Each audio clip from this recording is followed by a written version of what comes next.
Aproximavam-se de Jesus todos os publicanos e pecadores para o ouvir.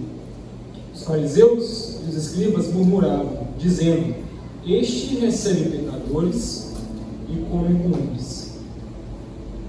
Versículo 11.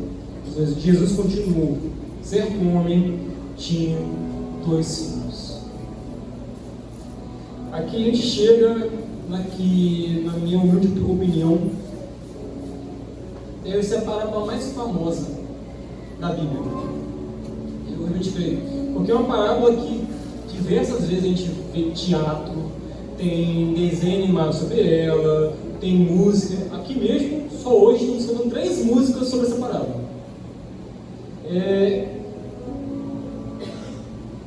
Eu acho que essa parábola aqui é tão famosa que a maioria de nós aqui, se não todo mundo, pode acabar contando ela de cor. Vou ver se nem eu deixo aqui agora. Pode falar e vai sair bem fiel ao texto. Porque realmente é uma parábola que quem está na igreja desde pequeno ouve desde pequeno. Quem chegou na igreja já grande ouve desde que chega na igreja. É uma parábola muito famosa, muito contada. Mas também é uma das que eu acho que é mal interpretada muitas vezes. Ou até dá um foco que não deve ser dado. A parábola tem o filho mais novo, aquele que se perdeu, o pai e o filho mais velho. Eu não sei vocês, mas na minha caminhada cristã, desde que eu era pequeno, muitas vezes eu via a parte do mais novo e o pai. E por algum motivo acabava a parábola aí. Ou o mais velho ele é só contado assim, pincelado, e vamos focar para o mais novo de novo, porque Deus é o mais novo. Só que é meio curioso pensar nisso, porque o filho mais novo é justamente a resposta de Deus, de Jesus nesse caso aqui, para os fariseus. As outras parábolas, elas servem muito bem como um pano de fundo para essa. As parábolas falando da ovelha perdida e da dracma perdida. Aqui Jesus, ele humaniza as parábolas. No caso de humanizar no sentido de realmente temos agora personagens que são pessoas. Realmente que não é mais animal, objeto, mas é um filho mais novo. É um pai de família. E o irmão desse filho mais novo, que é o filho mais velho. Jesus, ele é que ao fazer isso, ao humanizar a parábola e usar as outras duas como base, como pano de fundo, ele aprofunda muito mais nos significados, de resgatar o perdido, e também se aprofunda muito mais no significado de se alegrar por isso. Até porque das parábolas, essa aqui é bem mais extensa que as outras. Se comparar, no versículo 7 estava a ovelha perdida, mas no versículo 10 já estava a dracma perdida. A parábola tem lá seus 5 versículos, se não me engano, a outra tem 3 versículos, acho que é isso. O resto do capítulo todo é o filho pródigo. A parábola do filho pródigo, na verdade, porque, já falei, para mim o nome da parábola mesmo é a parábola dos filhos perdidos. A gente vai entender isso aqui também ainda hoje.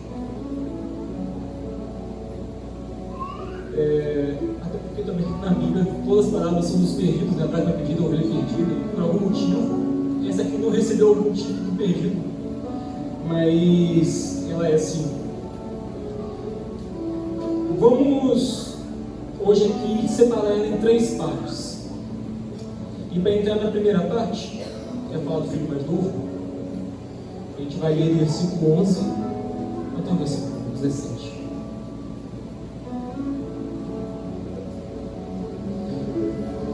Versículo 11 diz assim: Jesus continuou: Certo homem tinha 2 filhos. O mais moço disse ao pai: Pai, quero que o Senhor me dê a parte dos bens que me cabem. E o pai repartiu os bens entre eles. Passados não muitos dias, o filho mais moço, ajuntando tudo que era seu, partiu para uma terra distante e lá desperdiçou todos os seus bens, vivendo de forma desenfreada. Depois de ter consumido tudo, sobreveio àquele país uma grande fome, e ele começou a passar necessidade. Então foi pedir trabalho a um dos cidadãos daquela terra, e este o mandou para os seus campos a fim de cuidar dos porcos. Ali ele desejava alimentar-se das alfarrobas que os porcos comiam, mas ninguém lhe dava nada. Então, caindo em si, disse: quantos trabalhadores de meu pai têm pão com fartura, e eu aqui morrendo de fome?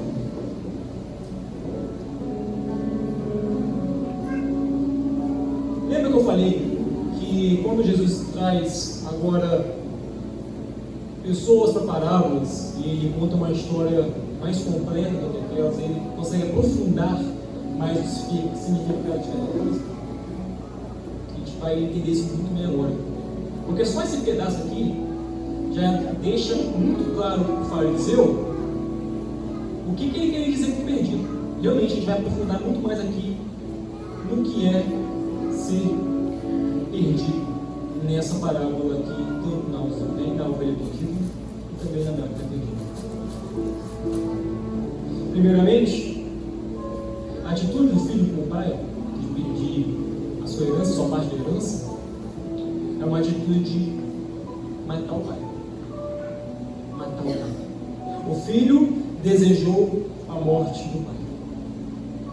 E é nessa cena aqui que a música cantada vai ensinar na letra o filho que olhou os meus olhos e disse sem pudor: não há prazer algum em te amar.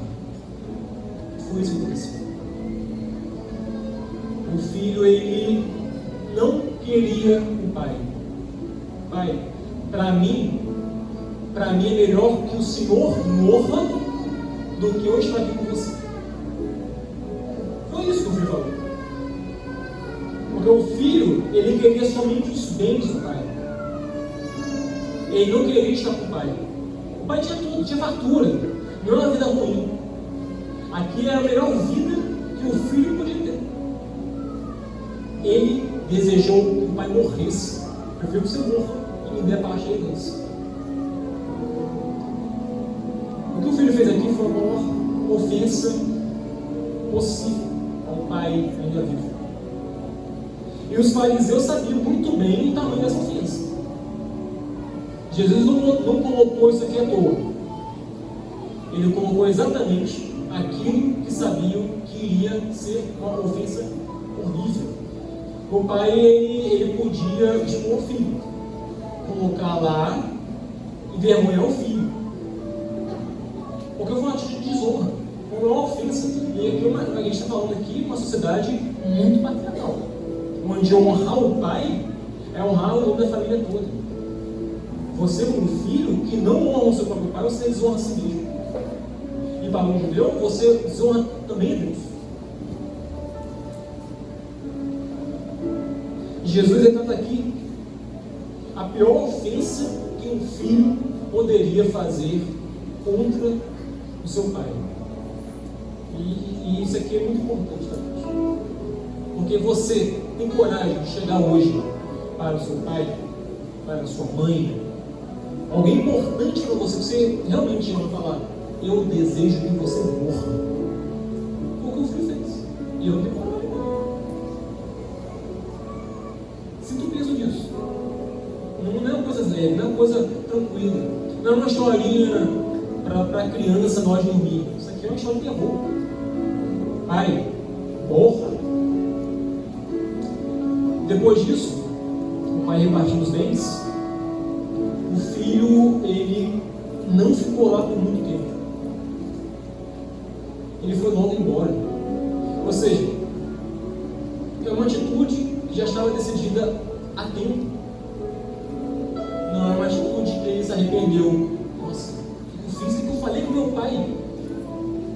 Ele permaneceu na sua decisão de abandonar o pai. No coração dele, ele já tinha matado o pai dele há muito tempo. para chegar nesse nível não é de uma hora para outra. Começa a tempo, você vai deixando se crescer no seu coração, até o momento que você deseja a morte do seu próprio pai. Para juntar tudo que ele tinha e sair, muito provavelmente ele vendeu as terras de sua família, porque o filho mais novo ele tinha direito a 1/3 da herança. E parte dessa herança também eram as terras que a família convivia. A ideia é que não é um filho que mora na casa com o pai. Normalmente é a história de um filho, 2 filhos na verdade, que moravam no mesmo terreno, na mesma terra, casas diferentes, mas na mesma terra. Terra que veio de gerações passadas. O pai do seu pai, passou para o pai do seu pai, passou para o seu pai, e passaria para ele em sua morte, mas ele primeiro desejou que o pai morresse meio de novo. Outra ofensa aqui é que para ele vender, para ele sair com os seus bens, muito provavelmente ele vendeu isso. E vender as terras de sua família é outra ofensa que ele também faz contra o pai e contra a sua família. O filho começa mal e vai piorando. Então ele pega tudo que tem e sai. Quando sai, Jesus não fala que ele viveu uma vida tranquila, que ele sossegou, abriu uma loja para ele, agora não começou a ele gastou tudo. Gastou tudo de forma desenfreada, de forma dissoluta. O filho mais novo, ele se entregou ao pecado. Se entregou ao pecado, se entregou aos seus próprios fazeres, ele viveu segundo a sua própria vontade, segundo o seu próprio deleite. E aqui a gente tem um retrato de alguém que abandonou o pai, mas se entregando aos seus próprios pecados, seus próprios fazeres, também abandona Deus. Porque o judeu não iria fazer isso. O judeu não iria nem ter a primeira atitude de matar o pai. Não teria atitude de vender suas terras. E não teria atitude de vender tudo para uma vida promíscua. É uma vida muito distante da de um judeu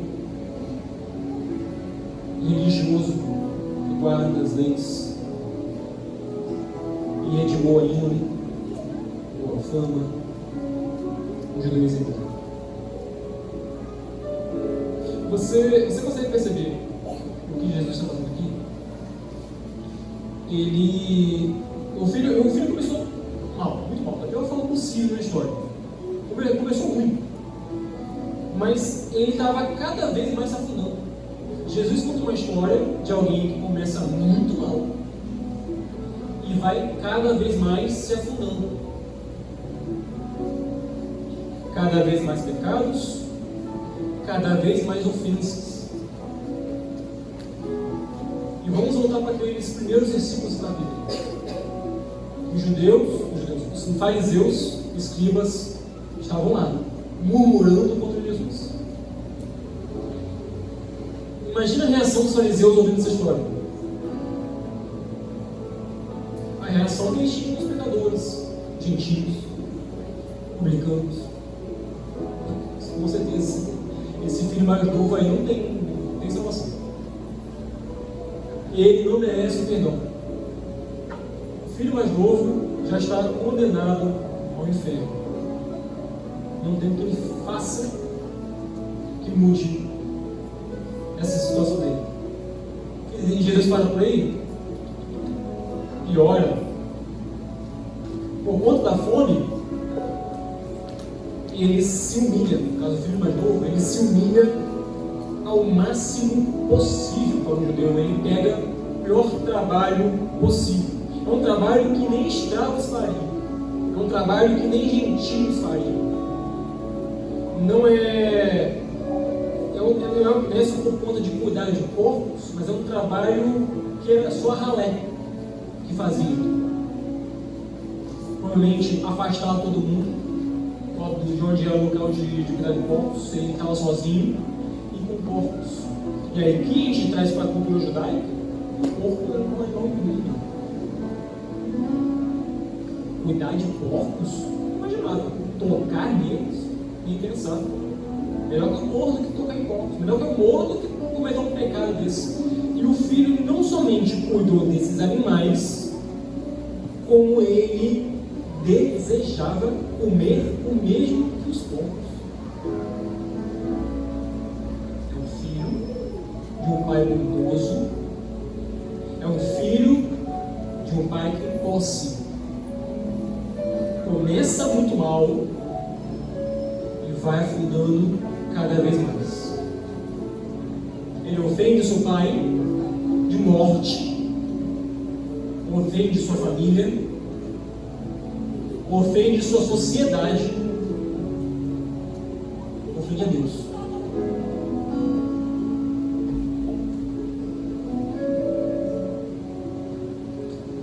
E aqui a gente volta.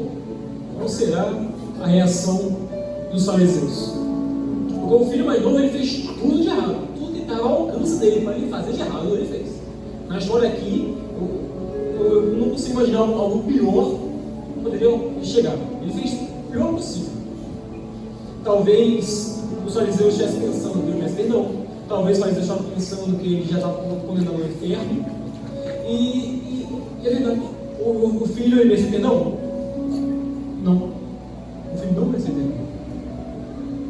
Em nenhum momento Jesus deixa entender que ele merecia. A atitude dele realmente foi uma atitude horrenda, desprezível. A maior ofensa que ele podia fazer por todo mundo, ele fez. E Jesus sabia qual era o pensamento dos judeus, dos fariseus. Jesus sabia muito bem o que eles pensavam. Até porque Jesus criou essa história aqui justamente para levá-los a pensar nisso. Quando Jesus humaniza a parábola, traz personagens humanos, ele consegue dar significados muito mais profundos a cada coisa. O significado perdido que Jesus fala é esse. É alguém que cometeu as maiores ofensas possíveis para ele. Não começou bem e foi piorando. Começou muito mal e terminou pior.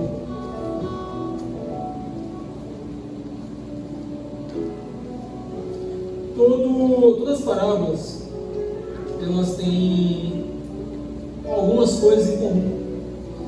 Que é o perdido, aquele que está perdido, a procura, o resgate, a festa e os outros. A ovelha foi perdida, o pastor procurou a ovelha, resgatou, se alegrou, fez festa, mas ele tinha as outras 99. A dracma perdida foi procurada, encontrada e resgatada. Alegria, festa, mas tinha as outras 9.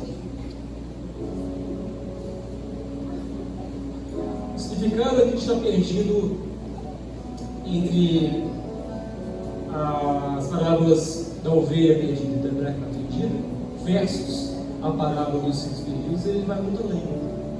Porque a ovelha perdida e a dracma perdida, o que a dracma fez para ser perdida? Não fez nada.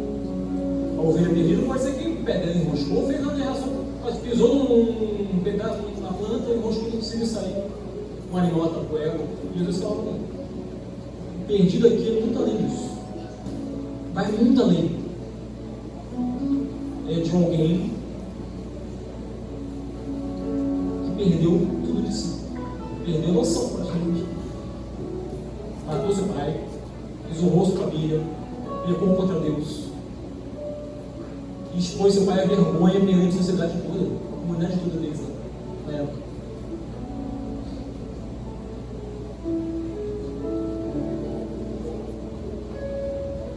Quero que vocês entendam muito bem quem é o perdido nessa história. O que significa estar perdido? Não é só eu não encontrei o caminho de casa. Eu fiz as piores coisas possíveis.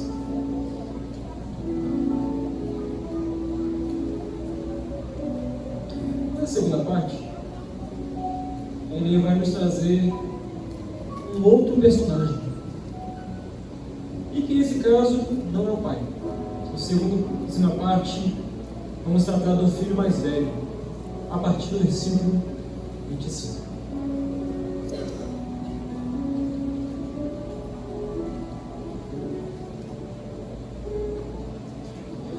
Olha, o filho mais velho estava no campo.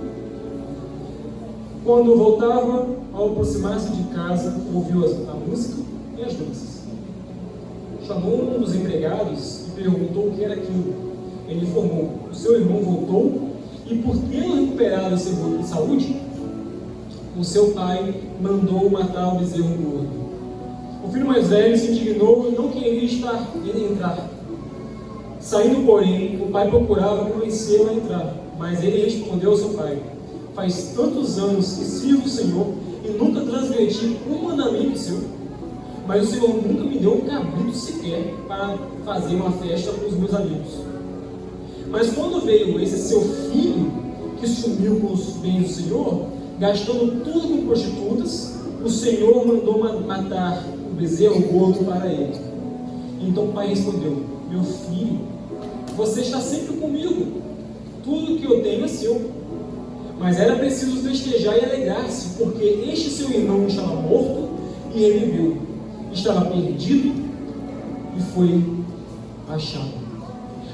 O filho mais velho, ele é uma resposta direta à atitude dos fariseus. Os fariseus que eram incapazes de se alegrarem porque Jesus estava com pecadores que estavam ouvindo e aprendendo com o próprio Deus. Os fariseus, eles eram incapazes porque eles eram santos, irrepreensíveis, justos, seguiam cada lei, cada mandamento. Os pecadores não. Eu mereço isso, não é eles. Por que você não me deu então um bezerro para eu matar aqui para comer com meus amigos? E ele, aquele seu filho? Qual a diferença entre os dois filhos aqui? Muito pouco, na verdade. Um filho, ele ficou em casa. O outro não. O outro partiu. Um filho se achava merecedor de algo. O outro não. O outro entendeu o que ele fez. Se arrependeu. Um se arrependeu, né? E o outro não via necessidade de se arrepender. Um filho foi resgatado. O outro não.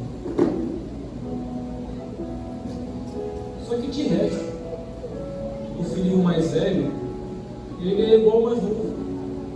Porque o filho mais velho não queria o pai. O filho mais velho queria somente os bens. A atitude do filho mais novo foi uma atitude de desonra. Expôs o pai à vergonha. O que tinha acontecido, a comunidade toda já sabia. Todo mundo já sabia também do pai. O filho mais velho, ele não fez algo muito diferente. Ele desonrou o pai também. Porque era esperado do filho mais velho ser o braço direito do seu pai. Era esperado do filho mais velho se alegrar junto com seu pai. Se o pai estava feliz porque o filho mais novo veio, foi resgatado, o mínimo que se esperava do mais velho é se alegrar junto.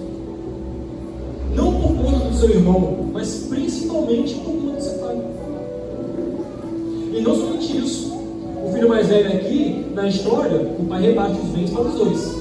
O filho mais velho, em nenhum momento Jesus fala que ele negou a sua parte.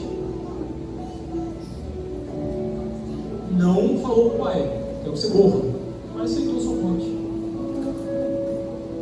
O filho mais velho, se ele fosse alguém realmente justo perante do seu pai, se o filho mais novo tivesse saído, ele iria atrás. Nem que isso fosse na tentativa de convencer.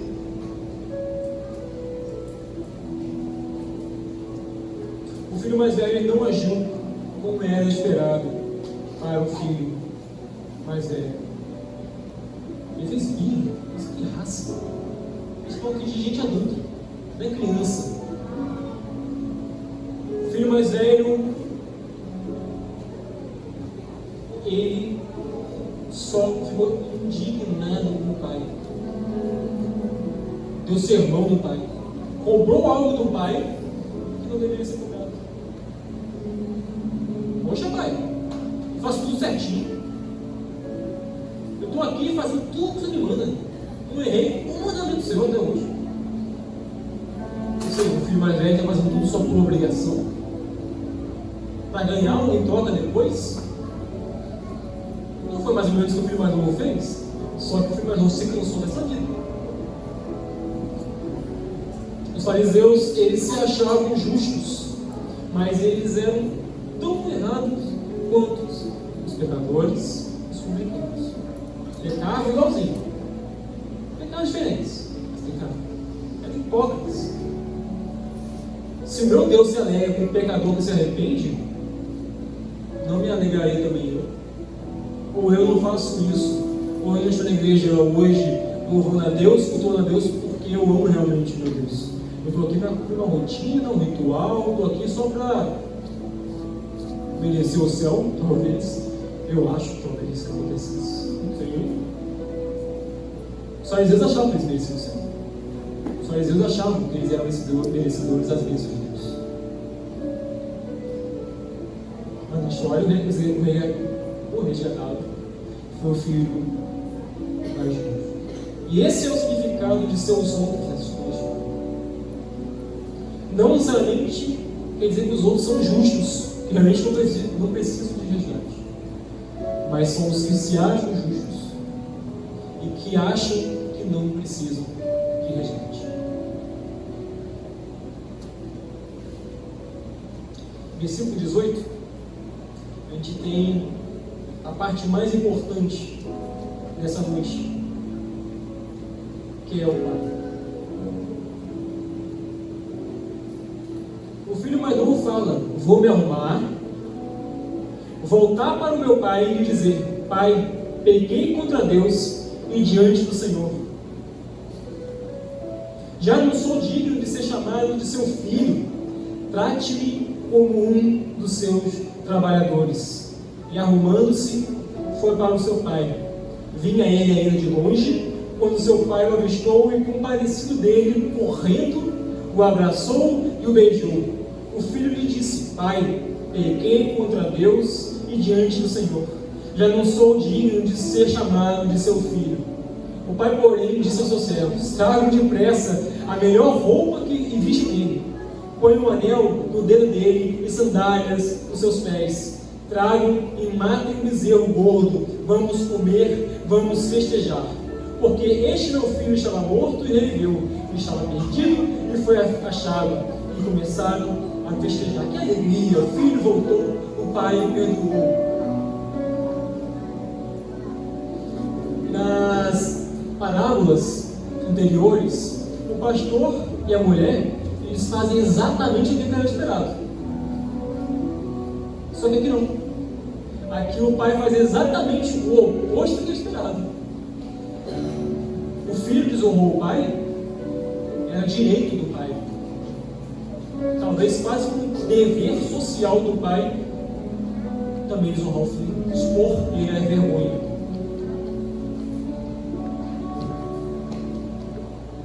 O pai, ele não tem uma atitude de um pai rígido, que cumpre algumas normas da sociedade. Ele tem uma atitude de um pai que ama, um pai que é misericordioso e que age com graça. O filho dele olhou nos olhos dele e disse sem pudor: não há razão em te amar. Preferiu que ele morresse. Mas quando o filho veio, o pai não ficou nem parado, esperando o filho chegar. Foi no encontro dele. Quando o filho começou a falar sua frase, seu textinho que tinha decorado antes, o pai interrompeu e falou: parou, traga as festas, as melhores. Deixa aí. Coloque um anel no seu dedo. Coloque uma sandália nos seus filho, ele queria ser um mero trabalhador. O pai não deixou. Abel, uma atitude de honra, o pai foi desonrado, mas o pai honrou o filho.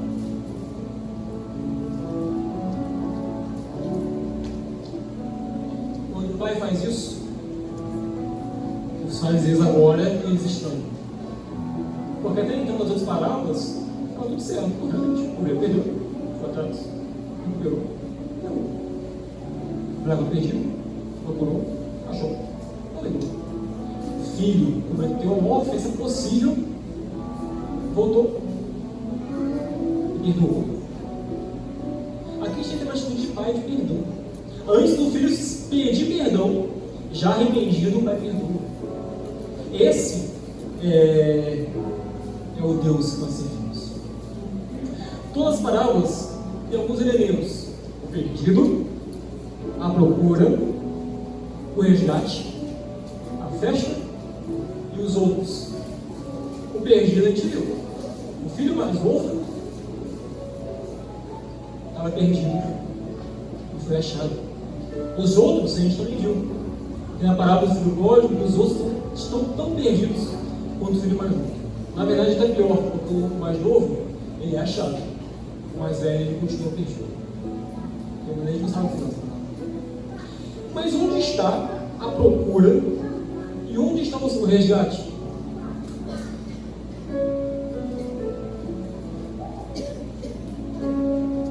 Porque o pai não foi atrás do filho. O filho se tocou, voltou. O pai não foi lá no meio dos porcos, pegou a mão do filho e trouxe consigo. O filho estava vivo. A procura das parábolas não é uma procura de onde está.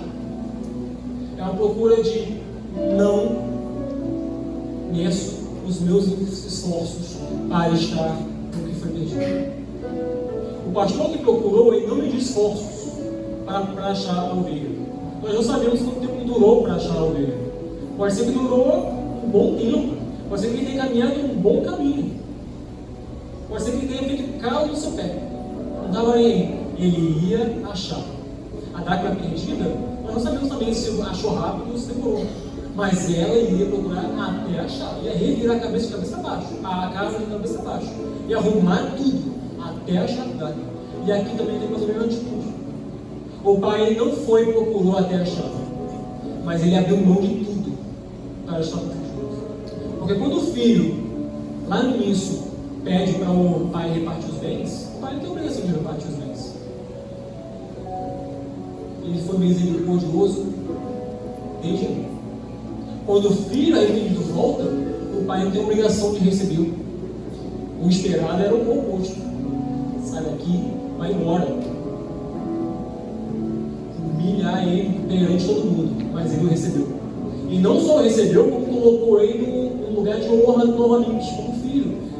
Colocou as melhores vestes, colocou anel e sandálias. Coisas que são fúteis.